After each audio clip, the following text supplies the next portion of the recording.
Virtual reality finally becomes reality this year as the first wave of headsets comes to market, which makes this year's Gamescom particularly special because we'll be getting our first look at the final hardware as well as the games that we'll be playing on them.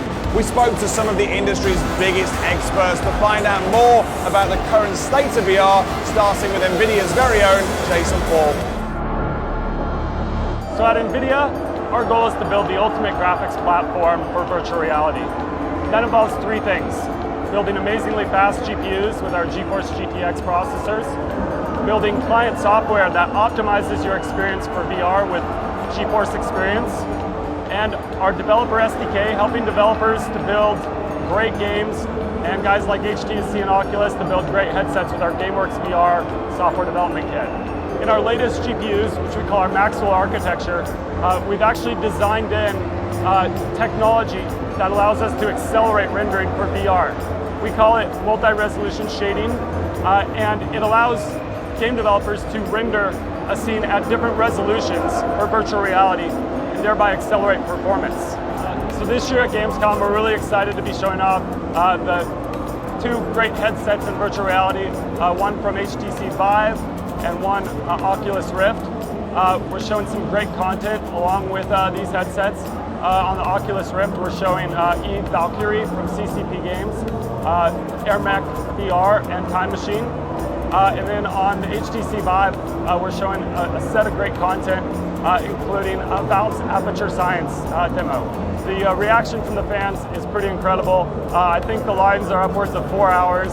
People can't wait to get in there and test the latest from Oculus and HTC.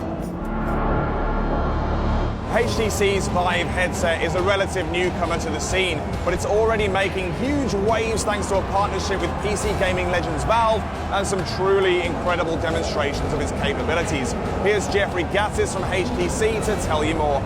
HTC Vive is our VR head-mounted display. We've developed it in conjunction with Valve and their Steam VR platform. What we think it is the most immersive VR platform in the market. It's a PC-based system. Great precision tracking. We use laser base stations to drive very precision tracking, low latency. And from a feature standpoint, one of the things we think is most compelling is something we call room scale.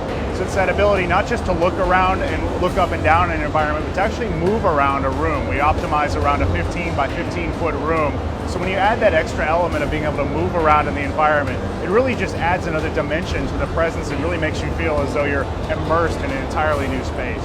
I think 2016 is the year. It's finally here. Obviously, we've committed to have our product in market before the end of this calendar year, so we'll get a little bit of a head start. But I think a couple things have happened. I think you have technology has gotten to a point now where we can support high frame rates, low latency, and really provide the kind of quality experience that people need in VR. I think you also have big companies now investing significant R&D, where you have Sony, Oculus, HTC, and Valve, and I think that just gives tremendous credibility not only to developers that it's okay to go invest in developing your application, but to consumers that this is finally here. And some of us have been waiting for this stuff for over 20 years now, but the fact that you have these big companies making investments and commitments to put product in market tells me it's here, and I think it only goes up from there.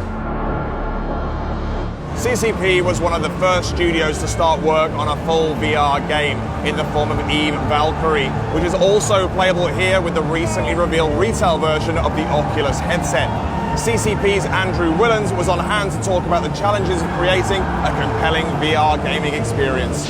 Valkyrie is it's the ultimate space dogfighting simulator. It's Top Gun in space. We chose to make a more arcadey style of game purely to support that immediacy of VR. The idea of just putting the headset on and you've got a joypad, you know where you are, and you've got competency quite quickly. And it's different to something like obviously EVE Online, where there's a lot more strategy involved with that, and this just suits the hardware at this time. It's also, that's what we're going for really, is like competitive multiplayer VR. I think it really delivers that sense of immersion and that sense of presence. And as a game designer, you couldn't want for more. This is the dream we've been chasing for years, is to really, really kind of sell the fantasy and the illusion of being somewhere completely alien in a game. And finally, it would be remiss of me to not try out that HTC Vive for myself. See you on the other side. A manta ray has just gone overhead.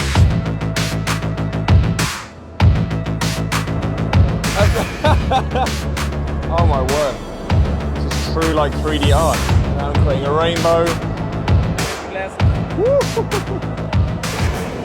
What can I say? It was just mind-blowing, like utterly captivating and totally transportative, if that's even a real word. I just felt like I'd been whisked away to this variety of worlds. One minute I'm underwater, the next minute I'm in Aperture Lab, the other minute I'm just in my own kind of art studio. But every single thing in there just looks incredible. You cannot believe the scale of it until you're in there yourself. And when you've tried it yourself, you won't mind looking ridiculous either. Obviously, we're at Gamescom. There's lots of lucky people here right now queuing up to have a go, which must be a nightmare for you watching at home. But honestly, this is lined up to be launched later this year. So soon you will be able to enjoy the very same experiences from the comfort of your own home. That's it for this video. We'll see you next time.